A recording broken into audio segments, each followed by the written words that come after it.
तो अभी तक की वीडियोस से हमें ये आइडिया लग गया है कि फॉरवर्ड प्रोपगेशन क्या होता है। तो फॉरवर्ड प्रोपगेशन में क्या होता है, फॉरवर्ड प्रोपगेशन के अंदर हम लोग अपना इनपुट न्यूरल नेटवर्क के अंदर डालते हैं।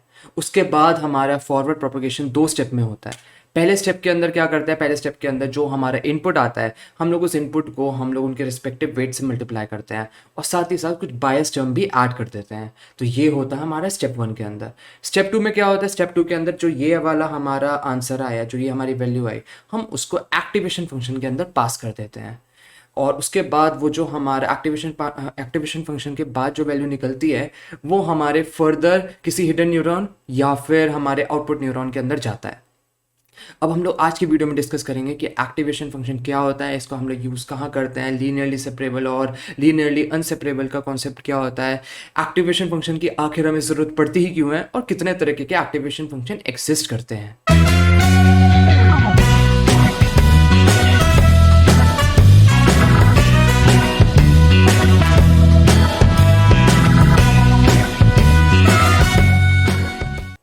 तो एक्टिवेशन फंक्शन क्या होता है? तो एक्टिवेशन फंक्शन हर एक न्यूरल नेटवर्क के अंदर प्रेजेंट होता है और उसका काम ये होता है कि वो हमारे न्यूरल नेटवर्क का आउटपुट डिफाइन करे। हर एक न्यूरल नेटवर्क में कुछ इनपुट आता है और वो हर एक न्यूरॉन में जो भी इनपुट आता है तो वो डिफाइन करता है कि इनपुट के हिसाब से हमारा आउटपुट आना क्या चाहिए। तो ये काम होता है एक्टिवेशन फंक्शन का। और एक्टिवेशन फंक्शन का हम लोग यूज़ कहाँ करते हैं? तो एक्टिवेशन फंक्शन का यूज़ हम लोग हर एक न्यूरल नेटवर्क में करते हैं। अब फ्यूचर में जितने भी न्यूरल नेटवर्क एनकाउंटर करोगे तो सबके अंदर फॉरवर्ड प्रोपगेशन के अंदर एक्टिवेशन फंक्शन का स्टेप इन्वॉल्व होता है। हर एक न्यूरल नेटवर्क के अंदर एक्टिवेशन फंक्शन का स्टेप इन्वॉल्व होता है। अब इससे पहले हम लोग ये समझे कि एक्टिवेशन फंक्शन की हमें जरूरत पड़ती ही क्यों है। आपको एक छोटा सा कॉन्सेप्ट लीनियरली सेपरेबल और लीनियरली अनसेपरेबल का पता होना चाहिए। तो अब डिस्कस करते हैं इन दोनों चीज़ों को।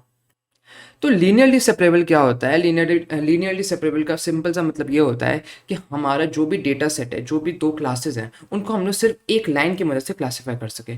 फॉर एग्जाम्पल जो ये वाला केस है, इसके अंदर आप देख सकते हो ये मेरा जो ग्राफ है, इसके अंदर मेरे पास नीचे की तरफ मेरे सर्कल हैं, ऊपर की तरफ यहाँ पे मेरे पास क्रॉस है। इनको सेपरेट करने के लिए मैंने इस लाइन का यूज़ करा। तो इन दोनों चीज़ों को सेपरेट करने के लिए मैंने एक लाइन का यूज़ करा। तो मैंने यहाँ पे एक लाइन बना दी है। अब लाइन की इक्वेशन आपको पता ही होती है। लाइन की इक्वेशन होती है हमारी y=mx+c।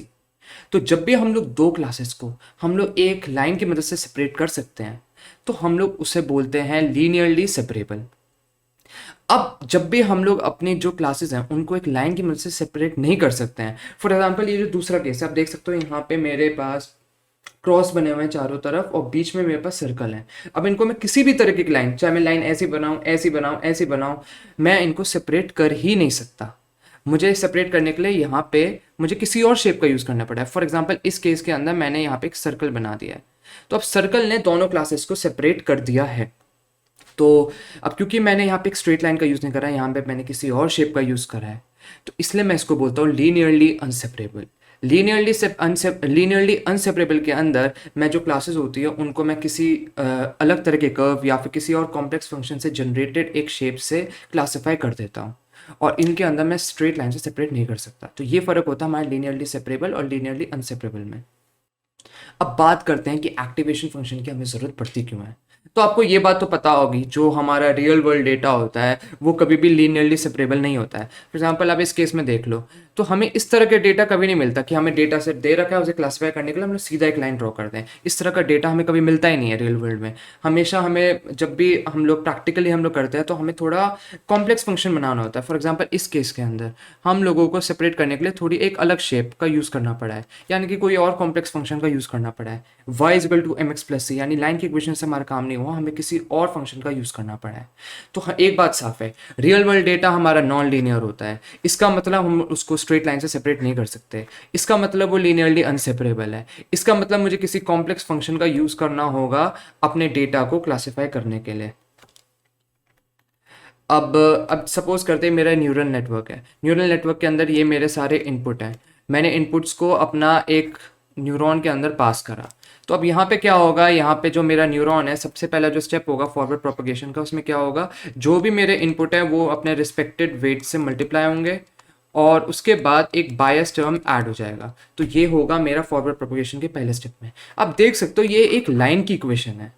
अब ये क्योंकि ये एक लाइन की इक्वेशन है तो इसका मतलब अभी हमने डिस्कस क्या करा था, हमारा real world data linearly separable नहीं होता है, लाइन सेपरेट नहीं कर सकते, वो लीनियरली अनसेपरेबल होता है, ये हमने अभी डिस्कस करा। अब क्योंकि जो हमारा रियल वर्ल्ड डेटा हम लोग मशीन लर्निंग मॉडल में डालेंगे यहाँ पे तो न्यूरॉन के अंदर, तो क्योंकि ये लीनियरली सेपरेबल नहीं है, यानी कि लाइन मेरा ढंग से क्लासीफाई नहीं कर पाएगा, इसका मतलब मुझे किसी कॉम्प्लेक्स फंक्शन का यूज़ करना होगा।